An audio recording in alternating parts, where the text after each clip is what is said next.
ಚಾಣಕ್ಯ ನೀತಿಶಾಸ್ತ್ರ 10ನೆಯ ಭಾಗ. ನಾವು ಮಾತನಾಡುವಾಗ ಒಂದು ಕ್ಷಣ ಆಲೋಚಿಸಬೇಕು. ಸತ್ಯವನ್ನೇ ಮಾತಾಡಬೇಕು.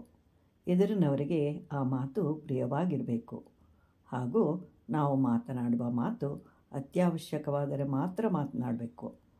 ಕೆಲಸ ಮಾಡುವಾಗ ಚಿತ್ತಶುದ್ಧಿ ಇರಬೇಕು. ಕಷ್ಟಗಳು ಎಲ್ಲರಿಗೂ ಬರುತ್ತವೆ. ಶ್ರೀಮನ್ನಾರಾಯಣನಿಗೂ ಕಷ್ಟಗಳು ಇದ್ದವು. ಇಬ್ಬರು ಹೆಂಡತಿಯರು, ಒಬ್ಬಳು ಭೂದೇವಿ, ಸ್ಥಿರವಾಗಿರುವಳು, ಚಲನೆಯೇ ಇಲ್ಲ. ಮತ್ತೊಬ್ಬಳು ಲಕ್ಷ್ಮೀದೇವಿ, ಎಂದಿಗೂ ಒಂದು ಕಡೆ ಇರುವುದಿಲ್ಲ.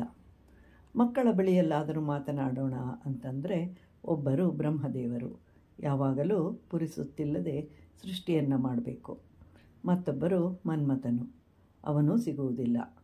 ಕೆಳಗೆ ಬೀಳೋಣ ಅಂತಂದರೆ ಕ್ಷೀರ ಸಮುದ್ರ, ಹಾಯಾಗಿ ಮಲಗೋಣ ಅಂತಂದರೆ ಹಾವಿನ ಹಾಸಿಗೆ, ವಾಹನದಲ್ಲಿ ಪ್ರಯಾಣ ಮಾಡೋಣ ಅಂದರೆ ಗರುಡ ಯಾವಾಗಲೂ ಹಾವನ್ನು ತಿನ್ನಲು ಹವಣಿಸ್ತಾ ಇರುತ್ತೆ.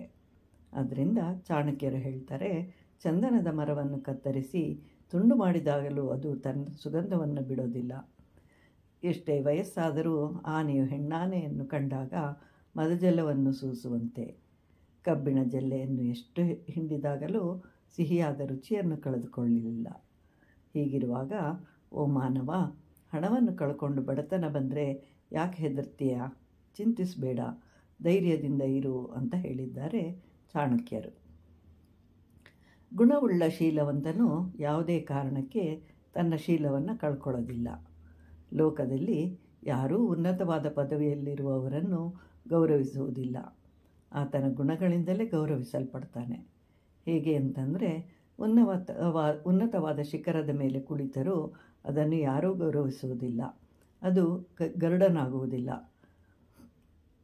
ನಾವು ಗೌರವಿಸಬೇಕಾದದ್ದು ಉನ್ನತ ಸ್ಥಾನದಲ್ಲಿರುವವರನ್ನು ಅಲ್ಲ, ಉನ್ನತವಾದ ಗುಣಗಳಿಂದ ಕೂಡಿದವರನ್ನು ಗೌರವಿಸಬೇಕು.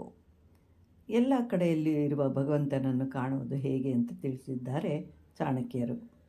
ಬೇರೆಯವರ ಕಷ್ಟವನ್ನು ನೋಡಿ ಯಾರ ಮನಸ್ಸು ಕರಗುತ್ತೋ ಆ ಮನಸ್ಸಿನಲ್ಲಿಯೇ ಭಗವಂತನಿರುವನು. ಅಂದರೆ ಭಗವಂತನು ವಿಗ್ರಹಗಳಲ್ಲಿ ಇಲ್ಲ, ನಮ್ಮ ಮನಸ್ಸಿನಲ್ಲಿಯೇ ಇರುವನು. ನಾವು ಎಷ್ಟೇ ಜ್ಞಾನವನ್ನು ಪಡ್ಕೊಂಡ್ರೂ ಅಂತಿಮವಾಗಿ ತಿಳಿಯಬೇಕಾದದ್ದು ಆತ್ಮಜ್ಞಾನವನ್ನು.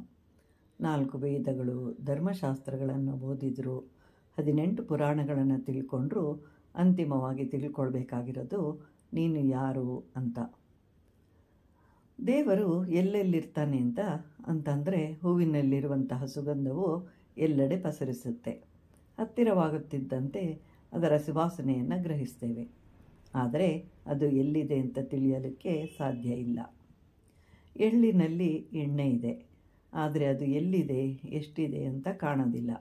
ಆದರೆ ಗಾಣದಲ್ಲಿ ಹಾಕಿ ತಿರುವಿದಾಗ ಎಣ್ಣೆಯು ಕಾಣುವಂತೆ.